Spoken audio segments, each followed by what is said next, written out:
What's up? Welcome back to Nowstalgia. Dave here with a review of The Killer, the new film from David Fincher, starring Michael Fassbender, out now on Netflix. Yes, Fincher is back in the Netflix fold at that. His first film since Mank came out in 2020, and continuing Fincher's relationship with Netflix, now his second film with them. Of course, he also helmed Mindhunter for the series as well, the TV show. Great show. And yeah, to me, this was very exciting. Of course, we love Fincher. Whenever he releases anything, it's appointment viewing. But it's the return of Michael Fassbender. Fassbender had taken some time off from acting, partially due to just spending some time with his wife, Alicia Vikander. We know they live in Portugal. We know they are now parents. They seem to have been enjoying their lives, but our Fassbender in particular, coming back to work. And I'm really happy he did because I thought he was great in The Killer, and I thought this was an awesome movie. The Killer is, it's kind of like a classic, like, genre, like, revenge thriller, but when it's made by Fincher, it's just executed on so well. This film is also notably written by Andrew Kevin Walker, who Fincher previously worked with for Seven, one of his best movies, of course. And The Killer is adapted from a French graphic novel called Le Tueur, and some people have been talking about, like, could you make this into an IP? Could this be a franchise? Because it has a source material and whatnot. And I'm not really sure if Fassbender and Fincher are necessarily looking to do something like that. I suppose it's possible, but I'm going to bet against that happening, despite the fact that I think The Killer is great. But yeah, it's pretty awesome, and the way it's structured, it's heavy narration from Fassbender's nameless assassin character. He's speaking his thoughts to you, dictating what he's doing, kind of the whole time. It has this 6-chapter structure at that, and really, chapter 1, set in Paris, is really what drives the whole movie, where we watch the assassin laying in wait for his mark in an abandoned WeWork building, and he speaks to the meticulous nature of his process and how he plans and prepares for his job. And that's why he's such a good assassin, because of his process-oriented, detail-oriented life, which also leads to lots of tedium and routine and monotony and boring waiting and patience and all of that. That is what this movie is basically about. And despite all that, there's just so much tension throughout the movie, speaking to the scripts, speaking to performance, speaking to the direction. It's able to really, I think, capture your attention, despite the fact that it's quite methodical.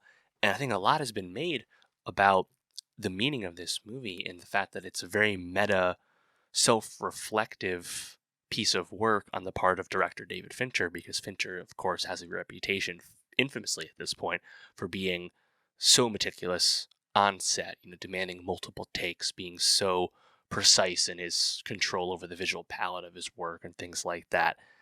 That's part of Fincher's brand and Fincher's legend at this point, right? And he basically made a movie and a character that's about that very phenomenon. And that to me is just funny when you can see artists put themselves into their work in such a meta way for the audience to appreciate, and I really respect it. But even if you don't even know that about Fincher, I think the movie is just really, really fun, and the chapter structure works quite well. Where in chapter 1 in Paris, the hit goes wrong. The assassin misses; he doesn't kill his mark, and thus he has to flee. And unfortunately, he endures the ire of his employer and the client who hired the hit because of his failure to execute it.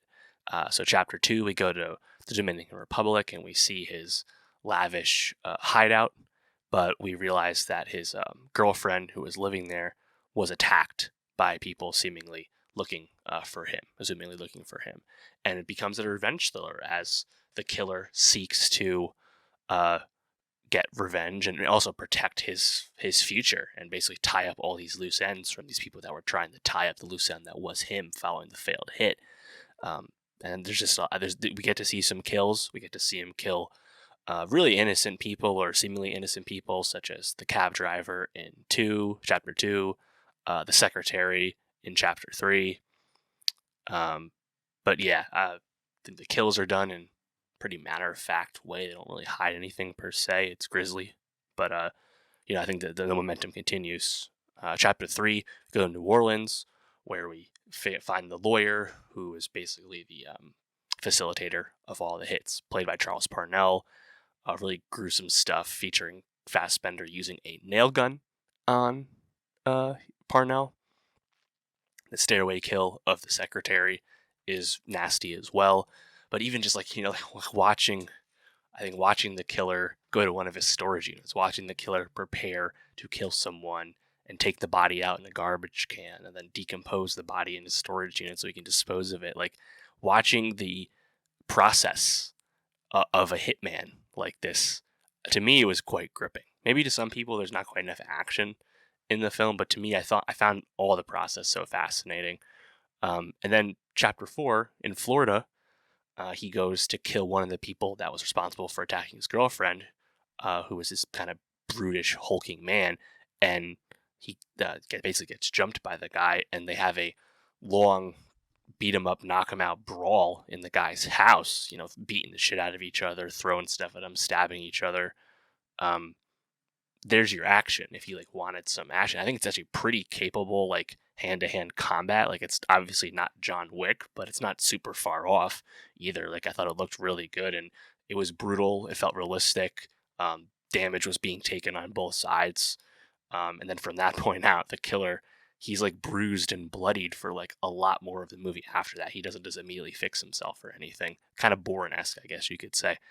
And also fun with the structure, because you have 4 with this big brawl, and then chapter 5, the killer goes to wax the other person who attacked his girlfriend alongside the brute, and that is this assassin character played by Tilda Swinton.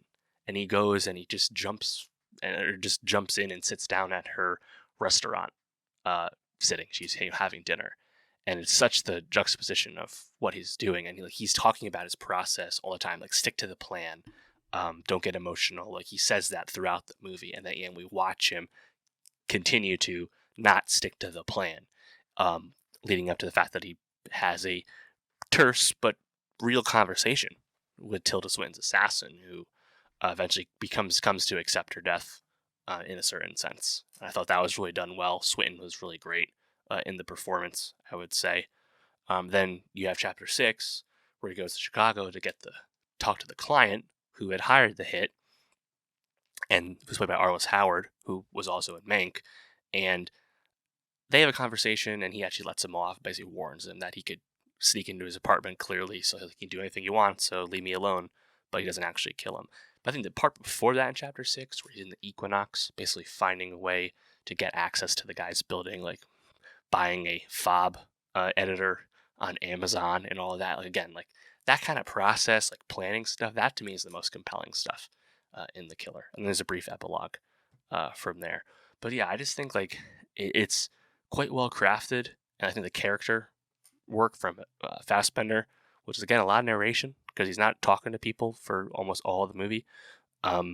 That's kind of what drives it, and then of course to me the Fincher meta nature of it all kind of takes it above the top as a film fan. So yeah, I hope Fincher continues to work and do fun genre stuff like he just did with The Killer, and obviously we're all hoping Michael Fassbender's back in the swing as well. Netflix, I believe it was Scott Suber, had said that they're continuing to work with Fincher, but we have not heard anything announced officially yet. But it sounds like his next movie would be with Netflix. We certainly hope it's a movie as well and not a series.